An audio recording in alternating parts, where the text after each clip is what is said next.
Hai, Assalamualaikum semuanya. Kembali lagi dengan saya Vivi Nogola dengan NIM 2018-28-136 Fakultas Ekonomi dan Bisnis Jurusan Manajemen Universitas Patimura Ambon. Oke teman-teman, di video kali ini berbeda sama video sebelumnya. Karena di video kali ini saya akan membahas dan menjelaskan mengenai sistem informasi manajemen. Nah, ada 4 bab sekaligus yang harus saya jelaskan tentang sistem informasi manajemen. Bab yang ketiga yaitu menjelaskan tentang sistem informasi manajemen. Pokok pembahasan yang pertama yaitu sistem informasi, yang kedua alat pengolah dan sistem informasi, yang ketiga sistem informasi dan organisasi, yang keempat sistem informasi dan manajemen, yang kelima sistem informasi manajemen dan subsistem informasi berdasarkan fungsi bisnis, yang keenam model-model subsistem informasi manajemen. 3.1 menjelaskan sistem informasi. Sistem informasi sebagai kumpulan atau grup dari subsistem atau bagian atau komponen apapun baik fisik maupun non-fisik yang saling berhubungan satu sama lain dan bekerja sama secara harmonis untuk mencapai suatu tujuan, yaitu mengolah data menjadi informasi yang berarti dan berguna. 3.2 Alat pengolah dalam sistem informasi. Pada kehidupan manusia sebelumnya, sudah ada sistem yang berpusat di otak manusia, yang dikenal sebagai kognisi atau kognitif. Materi ini dibahas lebih mendetail di bidang psikolog dan kecerdasan buatan atau artificial intelligence. Alat pemroses atau pengolahan data. Yang pertama, otak, kedua manual, yang ketiga mekanik, yang keempat elektrik, dan yang kelima elektronik. 3.3 Komponen sistem informasi berbasis komputer.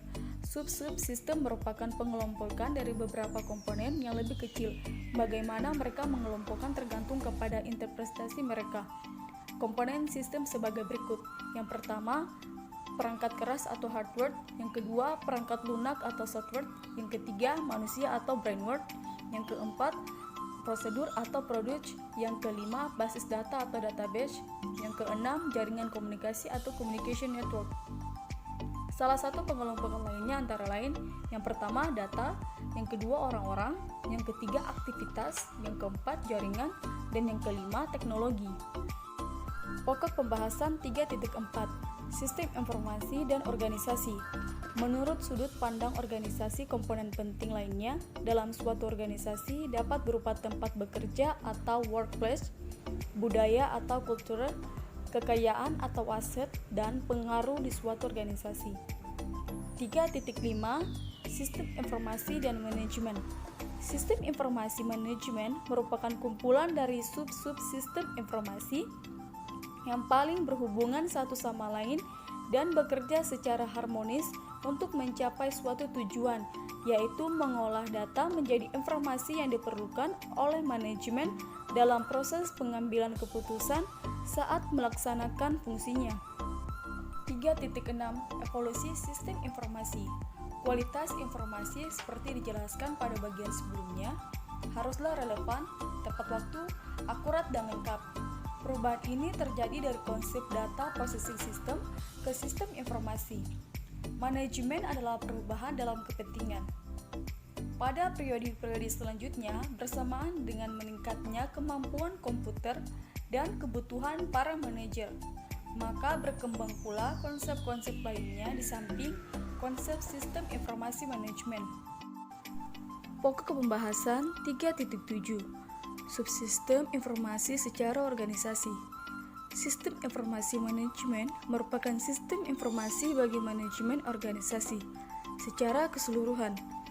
Sistem informasi ini secara keorganisasian atau fungsi organisasi dapat dipecah menjadi beberapa subsistem informasi, ditambah dengan sistem informasi eksekutif, yaitu khusus dirancang untuk para eksekutif. Sistem informasi yang pertama yaitu sistem informasi eksekutif, merupakan subsistem informasi di dalam suatu organisasi yang dibuat untuk kepentingan eksekutif.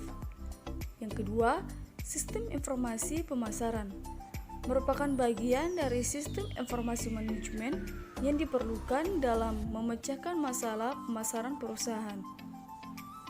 Yang ketiga, sistem informasi manufaktur. Subsistem input manufaktur terdiri dari subsistem informasi akuntansi, subsistem informasi produksi, dan sistem intelijen manufaktur yang ada. Bab 5. Hardware atau perangkat keras. Pokok pembahasan terbagi atas 4. Yang pertama, peralatan input. Yang kedua, central processing unit. Yang ketiga, peralatan output. Dan yang keempat, peralatan komunikasi. 5.1 Peralatan input. Peralatan input merupakan alat-alat yang dapat digunakan untuk memasukkan data ke dalam komputer. Ada beberapa contoh peralatan yang dapat digunakan untuk memasukkan data berbentuk teks atau berbentuk image, suara video atau gambar bergerak dan suara, dan penunjuk pointer. Alat-alat ini umumnya baru bisa bekerja kalau ada driver atau hardware dan software yang berbentuk terpisah atau built-in dalam motherboard.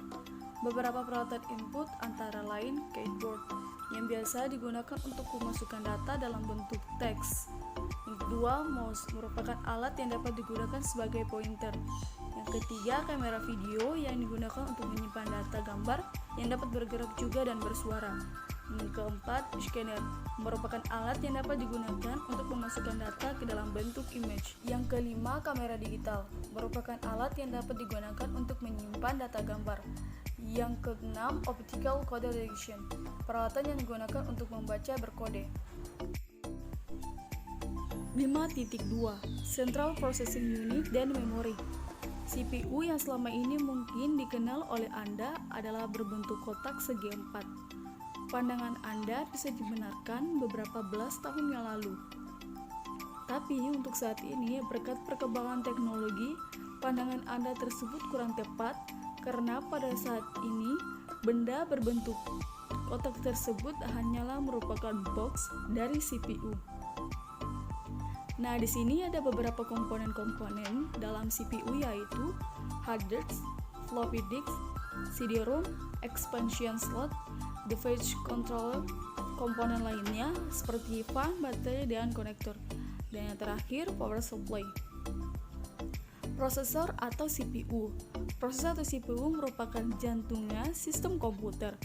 Tapi walaupun demikian, prosesor ini tidak akan memberikan manfaat tanpa komponen pendukung lainnya. Prosesor dengan komponen pendukung lainnya saling terintegrasi berbentuk suatu sistem komputer. CPU tidak bisa bekerja dengan sendiri. CPU akan bekerja dengan bantuan komponen pendukung lainnya seperti arithmetic logical unit dan control unit dan system register. Nah, untuk contoh gambarnya kalian bisa lihat di slide di samping ini. Ya, ini ada contoh gambar hubungan antara CPU dengan komponen lainnya. Nah, di sini teman-teman juga bisa lihat gambar ini. Nah, di sini hubungan input device controller itu saling berhubungan antara output device dan controllers.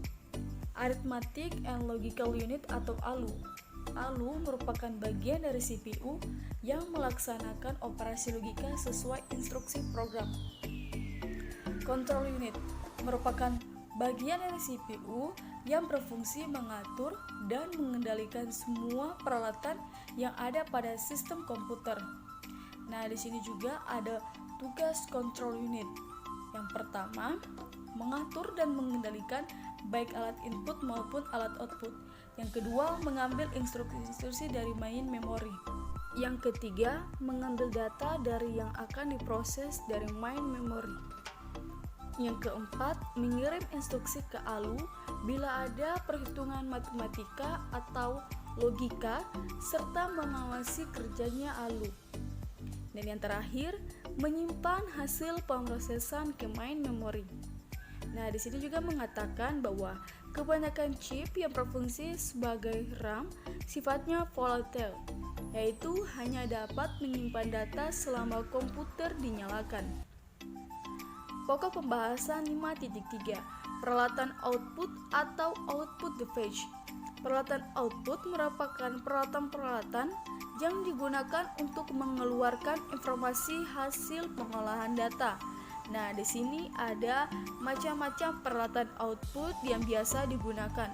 Yang pertama, printer, kedua, layar monitor, yang ketiga, height mode display, dan yang terakhir, LCD. 5.4 Peralatan komunikasi. Peralatan komunikasi adalah peralatan-peralatan yang harus digunakan agar komunikasi data bisa berjalan dengan baik. Bab 6. Software atau perangkat keras. Pokok pembahasannya di sini yaitu software, yang kedua pengelompokan software, yang ketiga operation system, yang keempat interpreter and compiler, dan yang terakhir perangkat lunak aplikasi atau application software. Pembahasan 6.1. Software.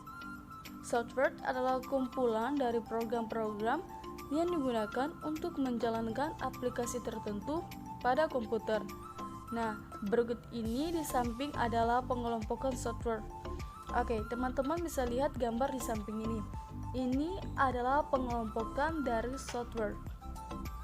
Di sini ada perangkat lunak atau sistem software. Di sini ada bagian-bagian, yaitu yang pertama sistem operasi atau OS, yang kedua interpreter, ada juga bagian-bagiannya, yang terakhir compiler. Di dalam compiler ini setiap interpreter umumnya memiliki compiler sendiri, seperti untuk BASIC, COBOL, C++, Pascal, dan lain-lainnya. Terus bagian pengelompokan perangkat lunak aplikasi atau application software. Nah, di perangkat lunak aplikasi ini juga ada bagian-bagiannya.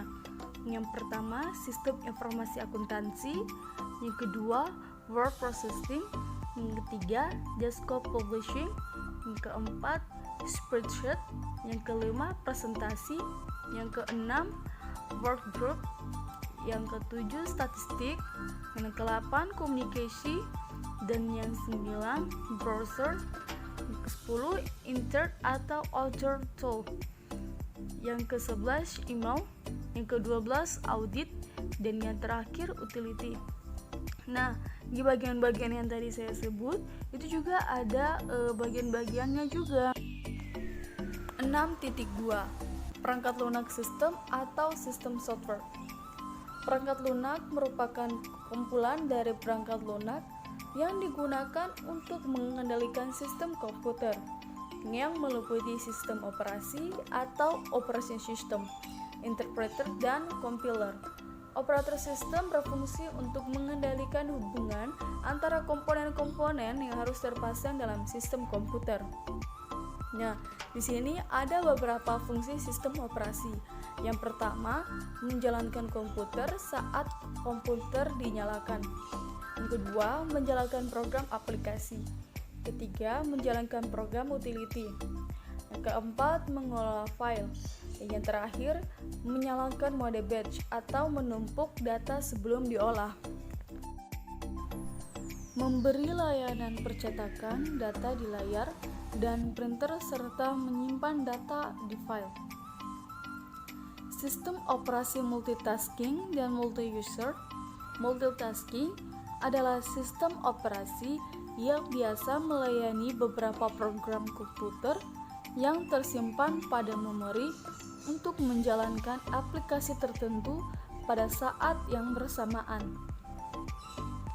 Multi-user adalah sistem operasi yang bisa melayani beberapa user pada saat yang bersamaan untuk menjalankan satu aplikasi tertentu yang tersimpan pada komputer tertentu seperti server atau host. Yang kedua, interpreter merupakan software yang berfungsi penerjemah bahasa yang dimengerti oleh manusia ke dalam bahasa yang dimengerti oleh komputer atau bahasa mesin, perintah per perintah. Compiler berfungsi untuk menerjemahkan bahasa yang dipahami oleh manusia ke dalam bahasa yang dipahami oleh komputer secara langsung satu file. Fungsi compiler ini sama dengan fungsi interpreter, tapi caranya yang berbeda. Perangkat lunak aplikasi. Perangkat lunak aplikasi ini merupakan software yang siap dipakai. Perangkat lunak aplikasi ini dibuat untuk membantu masalah yang relatif umum. Karena ini sangatlah wajar kalau software ini tidak dapat memenuhi spesifik setiap pengguna komputer. Bab 7. Brainware. Pokok pembahasannya yaitu sumber daya manusia, sistem informasi. Yang kedua, kelompok eksekutif dan staf. Yang ketiga, manajer pengolah data. Yang keempat, fungsi yang berorientasi kepada pemakai. Yang kelima, fungsi yang berorientasi kepada pengendalian internet dan efisiensi. Yang terakhir, sumber daya manusia akuntansi. Pokok pembahasan yang pertama yaitu 7.1. Sumber daya manusia, sistem informasi.